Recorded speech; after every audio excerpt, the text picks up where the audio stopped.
শরণার্থী আপডেটের নতুন ভিডিওতে সকলকে স্বাগত জানাই। যারা দেখছেন ভিডিওটি বিভিন্ন দেশ থেকে, আপনি কোন দেশ থেকে এই ভিডিওটি দেখছেন ভিডিওতে কমেন্টস করতে পারেন। আমরা প্রতিদিন আপনাদেরকে এই ইনফরমেশনগুলো দিয়ে যাচ্ছি, কাজে আমাদেরকে সাপোর্ট করতে ভিডিওতে একটি লাইক দিন এবং এই ভিডিওটি শেয়ার করে রেখে দিন আপনার টাইমলাইনে, যাতে করে অন্যরাও জানতে পারে। আপনার কাছে যদি অভিবাসীদের কোনো তথ্য থাকে সেটি কমেন্টস করে জানাতে পারেন। আপনারা অবগত রয়েছেন অলাভজনক প্রতিষ্ঠান এনজিও সংস্থা দ্বারা প্রকাশিত তথ্যগুলো আমরা প্রতিদিন আপনাদেরকে দিয়ে যাচ্ছি। দর্শক, আপনি ইউটিউব, ফেসবুক দুই প্ল্যাটফর্মে যুক্ত থাকুন প্রতিদিনের ইনফরমেশন প্রতিদিন বুঝে নেওয়ার জন্য।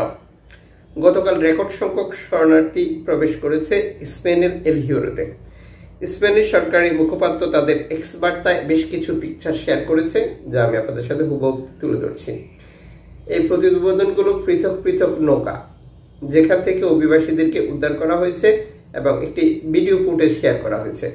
এই ভিডিওতে দেখা যাচ্ছিল যে অভিবাসীদেরকে উদ্ধার করার পর কিভাবে নিরাপদ স্থানে হস্তান্তর করছে স্প্যানিশ কর্তৃপক্ষ। দর্শক, ঠিক এভাবেই জীবনের ঝুঁকি নিয়ে অভিবাসীরা প্রতিনিয়ত ইউরোপে যাওয়ার চেষ্টা করছে, যা ধারাবাহিকভাবে অব্যাহত রয়েছে। এই প্রতিবেদন স্প্যানিশ সরকারি মুখপাত্র নিশ্চিত করেছে 175 জন অভিবাসীকে তারা উদ্ধার করেছিল, যা একটি নৌকা থেকে নয়, পৃথক পৃথক নৌকা থেকে। টোটাল প্রতিবেদনটি নিশ্চিত করা হয়েছে, যেখানে স্পেনিশ সরকারি মুখপাত্র সালভান্তো মার্তিনো, রেড ক্রিসেন্ট সোসাইটি এবং ফ্রন্টেক্স বাহিনীর সহযোগিতা নিয়ে এই অভিবাসীদেরকে উদ্ধার করা হয়েছে।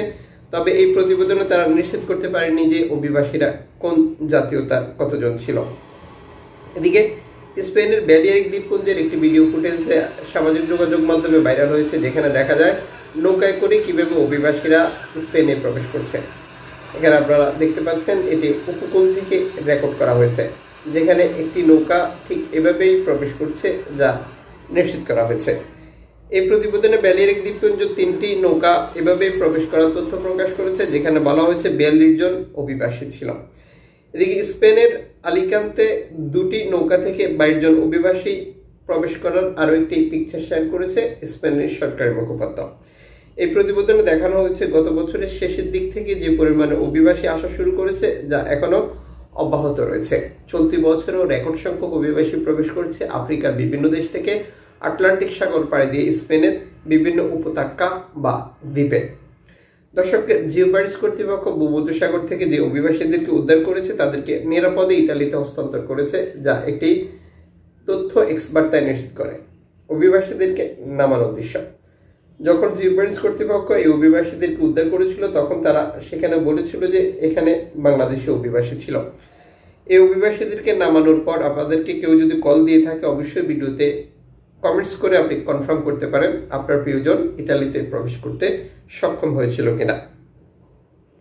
এদিকে অ্যালামফোন রেডিও টেকনোলজি এক বার্তায় তুরস্ক থেকে গ্রিস যাওয়ার পথে শরণার্থী বিপদে পড়ার একটি তথ্য প্রকাশ করেছে, যেখানে তারা গ্রিস কর্তৃপক্ষের কাছে আহ্বান জানিয়েছে এই বিপদগ্রস্ত শরণার্থীদেরকে উদ্ধার করার জন্য।